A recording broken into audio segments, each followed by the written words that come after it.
You've probably heard Hunter Biden's name tossed around like a political football, but when it comes to the actual charges and what's happening in court, most people are either confused, misinformed, or flat out being lied to.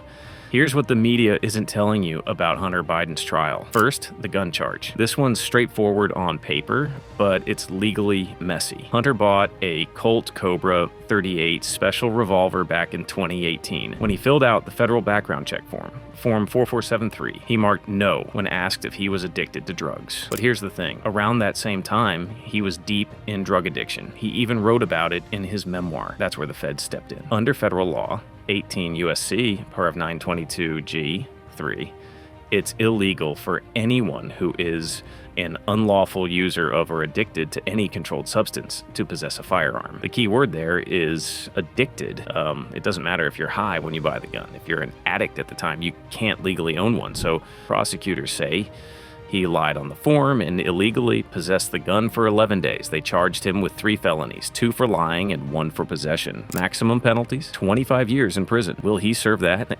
Not a chance. But we'll come back to sentencing. Now let's shift to the tax case. This is the part that's been flying under the radar. Hunter is also facing 9 federal tax charges out of California. The indictment says he earned over $7 million between 2016 and 2019 and intentionally didn't pay more than $1.4 million in taxes. And it wasn't just failure to file. Prosecutors claim he used business funds to pay for personal luxuries, drugs, escorts, hotels, luxury cars, and exotic vacations. According to the indictment, this wasn't some bookkeeping mistake. They're saying it was willful. And here's where it gets political. These cases didn't come out of nowhere. The special counsel overseeing this, David Weiss, was originally a Trump-appointed U.S. attorney. He kept his post under Biden, supposedly to avoid accusations of favoritism. But after a plea deal fell apart in 2023, Weiss was elevated to special counsel to keep going. That plea deal? Yeah, about that. It would have let Hunter plead to 2 misdemeanor tax charges and enter a diversion program for the gun charge. No jail. But during a July 2023 hearing, the judge basically said, this deal is weird.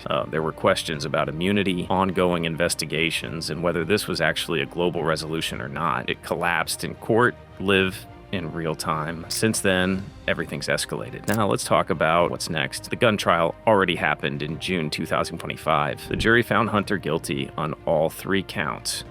The maximum possible sentence is 25 years, but federal guidelines will suggest far less. Realistically, he's looking at 12 to 24 months, maybe even probation, depending on the judge's reading. His sentencing is still pending. The tax trial is next. That's scheduled for September, and this one could be even more damaging politically. Why? Because unlike the gun charge, which is relatively rare and almost never prosecuted unless there's something bigger going on, the tax case hits where it hurts. Money, influence, and character. If it goes to trial, you can expect a circus. The defense will say he got sober, he's paying back what he owes, and that this is political. The prosecution, they're going to drag in every lurid detail they can to show a pattern of deceit, excess, and disregard for the law. And just because it's Hunter doesn't mean the judge will automatically go easy or hard on him. The sentencing judge for the gun case has already shown signs of being by the book. But if the California judge sees the tax case as part of a broader pattern, the penalties could stack up. Now here's the political angle the media won't touch. Republicans in Congress have been pushing hard to tie Hunter's legal troubles to President Biden. They've held hearings, subpoenaed documents, and called in whistleblowers. They say Joe Biden was involved in, or at least aware of,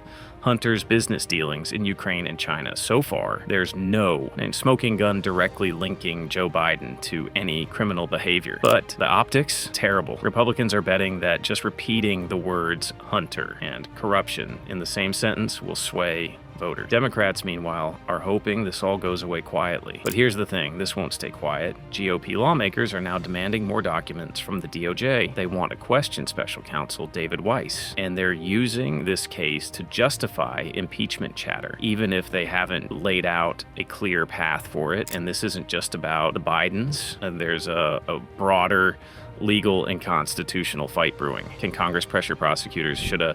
Should a president's adult child be a political weapon? What happens when the justice system becomes the main stage of political warfare? Meanwhile, the Justice Department is in an impossible position. If they go too hard, it looks like they're overcorrecting. If they go too soft, it looks like favoritism. And remember, this is all happening under the administration of the defendant's father. It's a tightrope. There's another layer here too. Conservatives have long criticized the two-tiered justice system where elites get leniency and everyday people get the book thrown at them. If Hunter gets a light sentence, it adds fuel to that fire, but if he gets hammered, you'll hear complaints about political show trials. Either way, the damage is done. His last name guarantees this stays in the headlines. And here's a harsh truth most media outlets won't admit. The legal facts are clear, but the public narrative is going to be shaped by emotion, politics, and spin. That's the system we're in, and that's why it matters to separate the law from the circus. So where does this go from here? Sentencing on the gun case is coming soon. The tax trial kicks off in a few weeks. More hearings in Congress are guaranteed, and both parties will keep using the Hunter story to attack or defend Joe Biden right